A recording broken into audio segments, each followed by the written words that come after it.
Republicans, they're gearing up for a renewed fight to take down the health care law. The House of Representatives planning to vote to repeal that law next week, July 11th. Really keep in mind, this is a mostly symbolic vote because the repeal will likely never pass the Senate, where Democrats, as you know, are in the majority. They'll bring it up, and when they bring it up, they will ask for repeal. Repeal of all the things I said that help children, help young adults, help seniors, help men or women who may have prostate cancer, breast cancer, whatever it is, any precondition. We will not flinch from our resolve to make sure this law is repealed in its entirety. Congresswoman Marsha Blackburn is the Republican deputy whip. She's also a member of the Health Care Subcommittee. Congresswoman, good morning to you. Good morning. Let me just begin with the point we just left off with. This really is a largely symbolic vote. You don't have a Republican-controlled Senate. You don't have a Republican sitting in the White House. And I know a lot of Americans are thinking they're just going to be wasting their time up there on the Hill voting on July 11th. Why bother? Well, I think the reason that you bother is specifically this. The American people want Congress to say Obamacare was a mistake. And what they'd like to see us do is start over with a clean slate and do this right. And, Brooke, what you're going to hear is us focus on 5 things. Increasing access and choices, decreasing cost and mandates, simplifying the system for both patients and providers, restoring that $500 billion worth of cuts that were made to Medicare, and making certain that we make health care tax-free, because right now, one thing we know for sure, it is not. So we're going to just put our nose to the grindstone, if you will, our shoulder to the grindstone.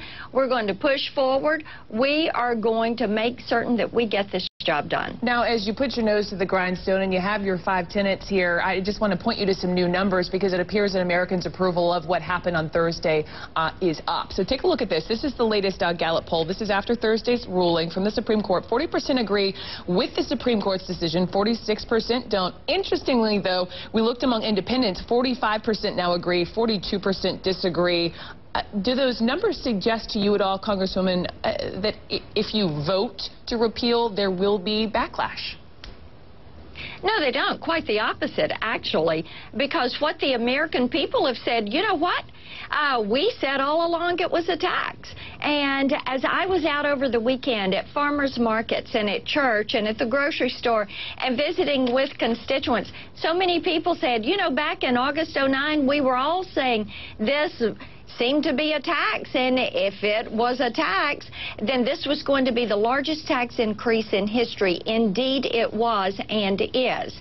And now the Supreme Court has said, yes, indeed, it was a tax. So what people are saying is, why in the world did the President, did the Secretary of HHS, did all of these officials spend so much time trying to say, oh, no, no, no, no, this isn't a tax, it's a penalty? Mark, go ahead and jump in. Congresswoman, it seems to me the only way that this could be repealed is through a reconciliation tactic. Correct. 2 years ago or 3 years ago, Republicans opposed Democrats when they said that they may use reconciliation to get health care through. They said that it violated the spirit of Congress, that it was anti-democratic, and now I hear Republicans using the very same language. How do you explain that?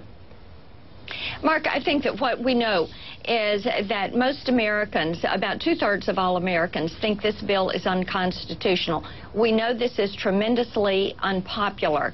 The American people do not want this. It was forced through, and we know, and we think that there's a majority in the Senate that would work with us on getting this off the books and making certain that the implementation of Obamacare is going to be forestalled and is not going to be started. That money's not going to be put in place. So if the best way to accomplish this goal is reconciliation so that the states aren't having to expend that money, that's how we're going to do it. I see, Congressman, hold on. I see Margaret Hoover wanting to hop in. There's another point Congressman Blackburn probably agrees with me on, is that in the 1974 Budget Reconciliation Act specifically said that you can act in legislation if it has to do with the budget, curtailing the budget. Well, now that the Supreme Court has said that this is a tax, if you acted to amend this in using the budget reconciliation process, you would be directly working to curtail the budget. So it actually makes a bit more sense to use budget reconciliation, as the Bush tax cuts in 2001 and 2003 did, which Republicans used supported that, rather than for the sort of the fancy footwork that Harry Reid maneuvered us through using the Budget Reconciliation Act.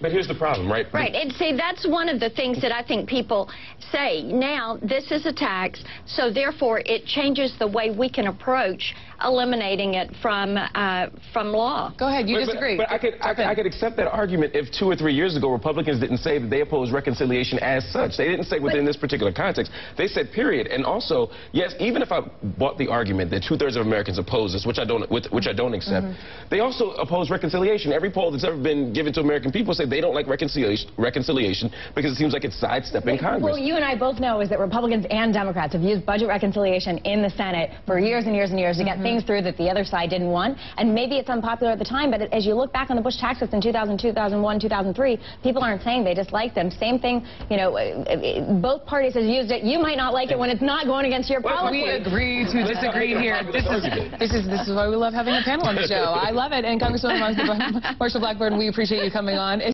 well. It's good to be with you. Good to have you with us. Still ahead. We're going to have to leave it there. We'll revisit later. Promise. We'll argue off camera. In the commercial break. In the commercial break. Still ahead this morning on Starting Point. 2 U.S. sprinters. They're fighting for the same slot on the 2012 Olympics team here in London. So there's only really one way to settle this whole thing. I'm sure you've seen the photo.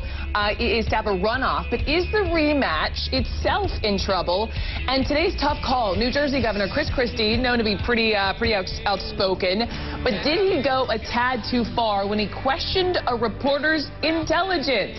From Congresswoman Marshall Blackburn's playlist, Daryl Worley, Have You Forgotten? You're watching Starting Point. Here we go.